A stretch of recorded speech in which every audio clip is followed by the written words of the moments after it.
Good morning students. Applied chemistry के इस video में हम विलयनों की सांद्रता और सांद्रता को व्यक्त करने की विभिन्न जो इकाइयाँ होती हैं उनके बारे में स्टडी करेंगे। तो आज का हमारा जो टॉपिक है वह है कंसंट्रेशन एक्सप्रेशन। सांद्रता, जिसे हम कंसंट्रेशन कहते हैं, क्या होती है? सबसे पहले हम ये बात देखते हैं, what is concentration. So concentration is a ratio comparing the amount of solute to the amount of solution. अर्थात एक विलयन की निश्चित मात्रा में किसी विलेय पदार्थ सॉल्यूट की कितनी मात्रा घुली हुई है, यह उस विलयन की सांद्रता होती है। तो किसी भी विलयन की सांद्रता को व्यक्त करने के लिए कई प्रकार की यूनिट्स यूज़ में ली जाती हैं। There are many ways of expressing concentration, like molarity, मोलरता, जिसे हम कैपिटल एम से एक्सप्रेस करते हैं, नॉर्मेलिटी, नॉर्मलता, जिसे हम कैपिटल एन से एक्सप्रेस करते हैं, मोलैलिटी अर्थात मोललता, जिसे हम स्मॉल एम से रिप्रेजेंट करते हैं। इसी तरह से mass percentage, volume percentage, mole fraction तथा ppm अर्थात पार्ट्स पर मिलियन इत्यादि। तो ये विभिन्न प्रकार की जो यूनिट्स सांद्रता को व्यक्त करने के लिए काम में ली जाती हैं, इनके बारे में हमें वन बाय वन विस्तार से जानना है। सबसे पहले हम शुरुआत करेंगे मोलरता से, मोलैरिटी, जो कि हम कैपिटल एम से एक्सप्रेस कर रहे हैं। तो मोलरता क्या व्यक्त करती है? It expresses the number of moles of solute dissolve पर लीटर ऑफ द सॉल्यूशन। अर्थात 1 लीटर विलयन में किसी भी विलेय पदार्थ के जो नंबर ऑफ मोल्स डिजॉल्व हो रखे हैं वह उस विलयन की मोलरता कहलाती है। तो ये हम किस प्रकार से कैलकुलेट कर सकते हैं?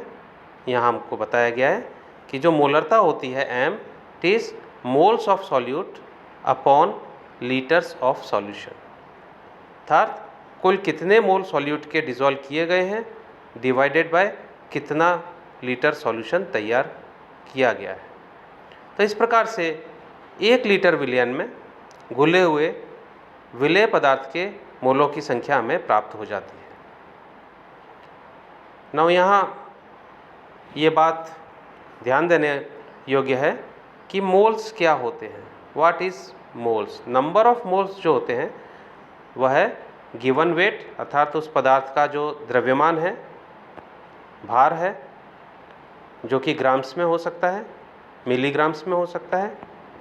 तो जो वेट ऑफ सब्सटेंस है उसको जब हम मॉलिक्यूलर वेट ऑफ सब्सटेंस से डिवाइड कर देते हैं, यानी अणु भार से डिवाइड कर देते हैं, तो हमें उस सब्सटेंस के नंबर ऑफ मोल्स प्राप्त हो जाते हैं।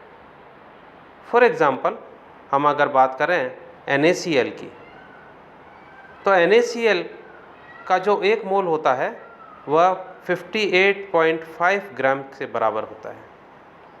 अर्थात यदि 58.5 ग्राम्स NaCl को वेट कर लिया जाए और उसे अगर हम 1 लीटर सॉल्यूशन में पानी में डिज़ोल्व करके और सॉल्यूशन का वॉल्यूम 1 लीटर बना लें, तो इस प्रकार से हमें जो विलयन प्राप्त होगा उसकी मोलरता 1m होगी, क्योंकि 1 लीटर विलयन में 1 मोल NaCl का घुला हुआ है।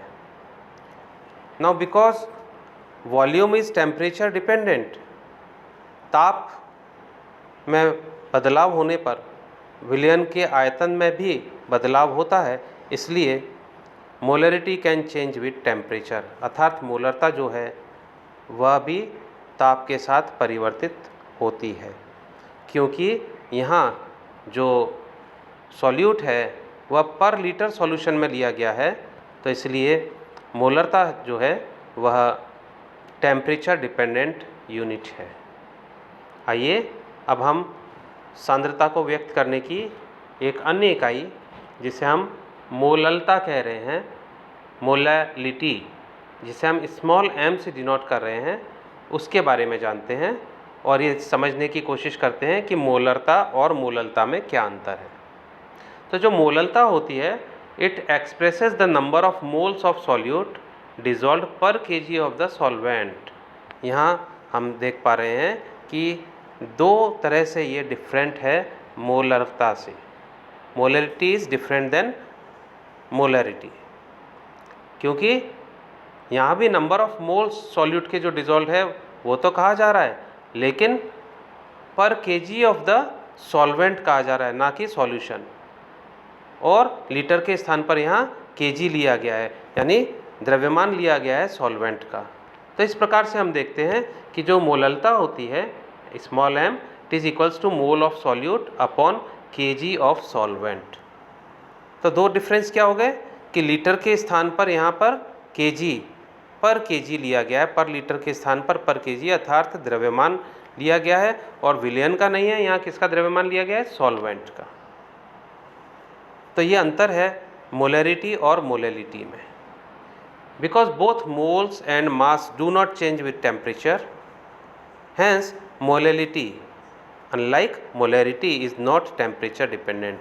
और इसलिए ये जो मोललता है यह टेम्परेचर डिपेंडेंट नहीं होती है। एक और जो यूनिट है जो कि विलयनों की सांद्रता को व्यक्त करने के लिए प्रयोग में ली जाती है, और वह है मोल फ्रैक्शन। x से एक्सप्रेस कर रहे हैं इसे हम। What is mole fraction?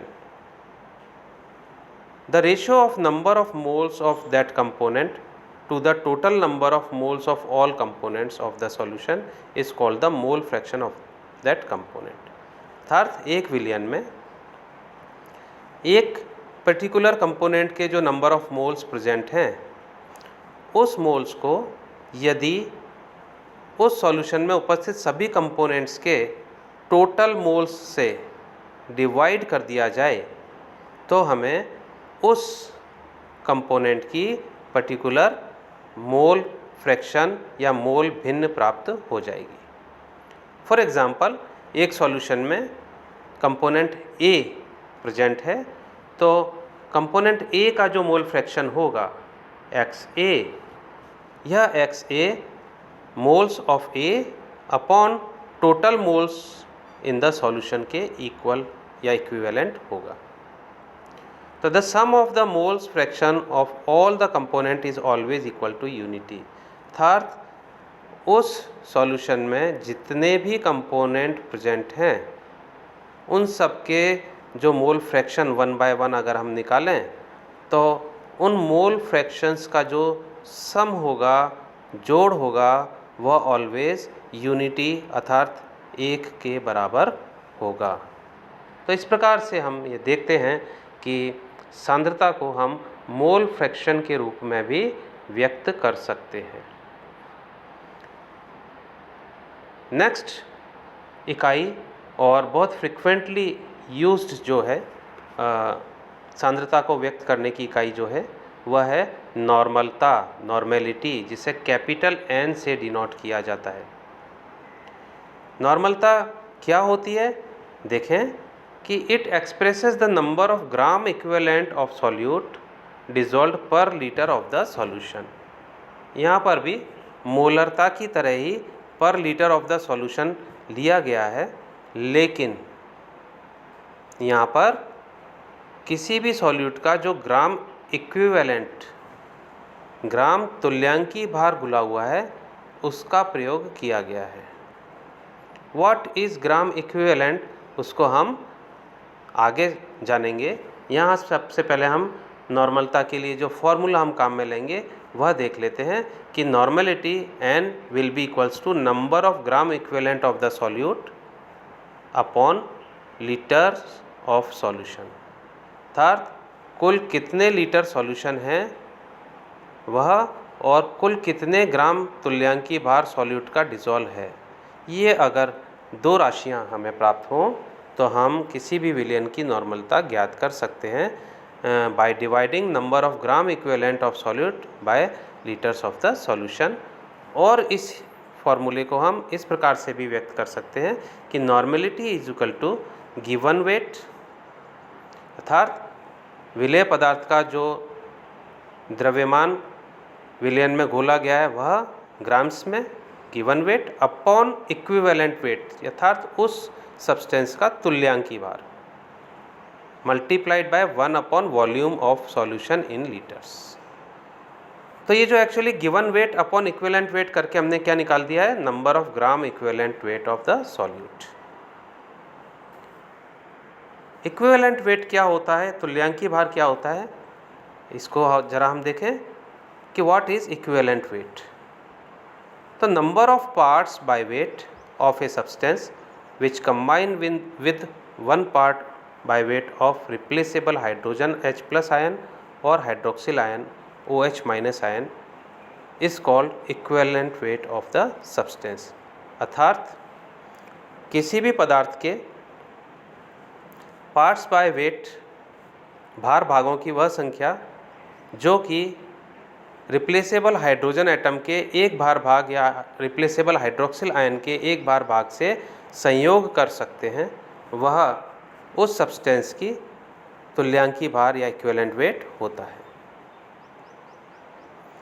Another unit जो कि बहुत ही डाइल्यूट सॉल्यूशंस की कंसंट्रेशन को व्यक्त करने के लिए काम में ली जाती है और ज़्यादातर अधिकतर वाटर के कॉन्टेक्स्ट में काम में ली जाती है, इस ppm यूनिट, या हम कहेंगे इसे पार्ट्स पर मिलियन यूनिट।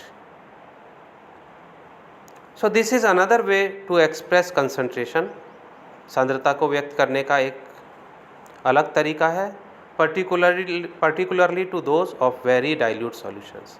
विशेष करके बहुत ही तनु विलयनों के लिए ppm यूनिट काम में ली जाती है।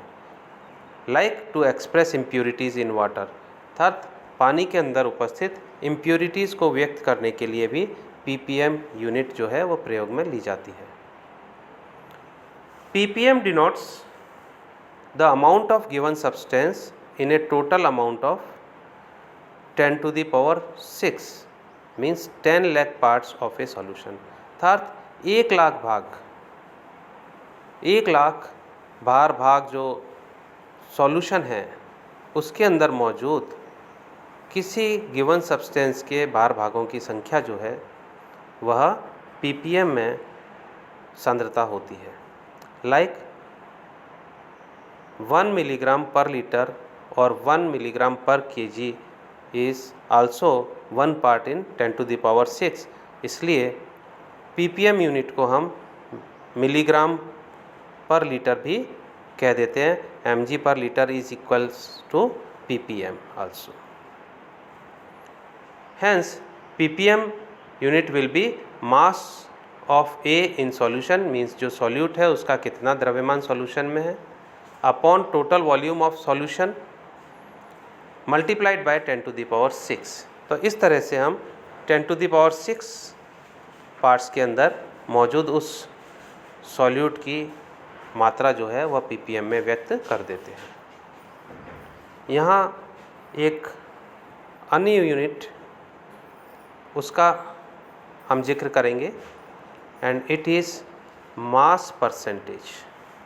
What is mass percentage? Percentage W/W।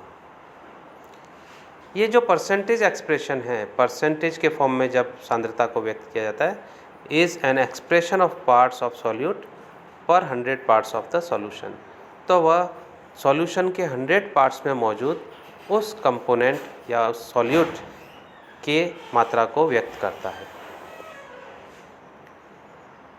Mass percentage express the number of grams of the solute पर 100 ग्राम्स ऑफ द सॉल्यूशन। अर्थात 100 ग्राम सॉल्यूशन में मौजूद जो सॉल्यूट है उसके ग्राम्स की संख्या मास परसेंटेज कहलाती है।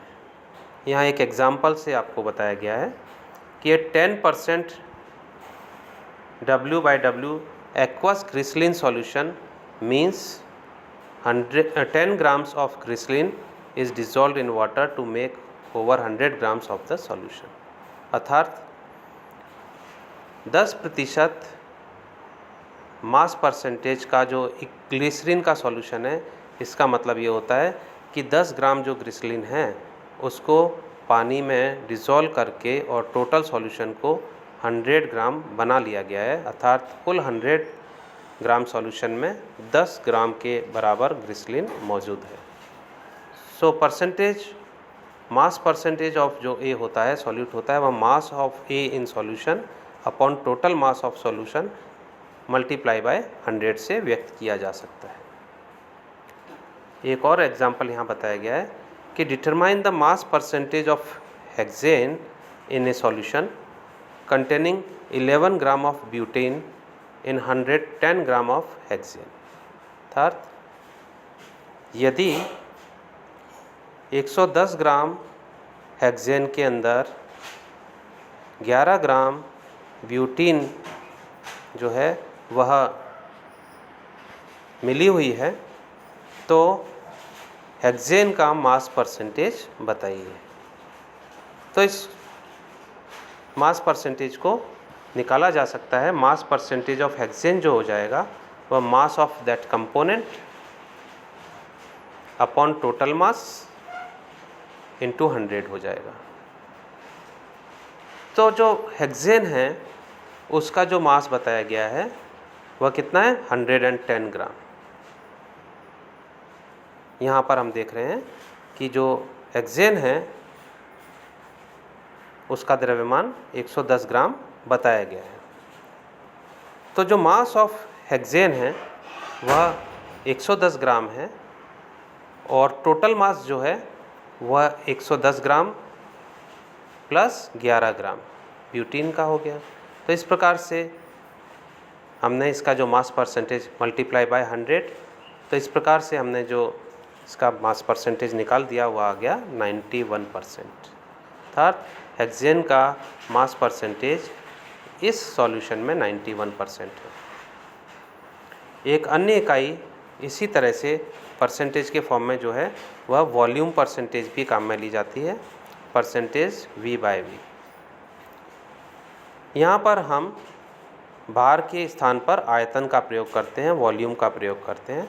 So it expresses the number of millilitres of A solute पर 100 मिलीलीटर्स ऑफ द सॉल्यूशन। अर्थात 100 ml सॉल्यूशन में मौजूद सॉल्यूट के ml की जो संख्या होती है, मिलीलीटर्स की जो संख्या होती है, वह वॉल्यूम परसेंटेज कहलाती है। एक एग्जांपल से समझ लीजिए कि ये 10% V/V solution aqueous ethanolic solution means 10 ml of ethanol dissolved in water to make overall 100 ml of the solution। अर्थात 10% वॉल्यूम परसेंटेज के पॉइंट ऑफ व्यू से जो इथेनॉल का एक्वस सॉल्यूशन है उसका मतलब अभिप्राय ये है कि 10 ml इथेनॉल को वाटर में डिज़ोल्व करके और सॉल्यूशन का जो टोटल वॉल्यूम है वह 100 ml कर लिया गया है।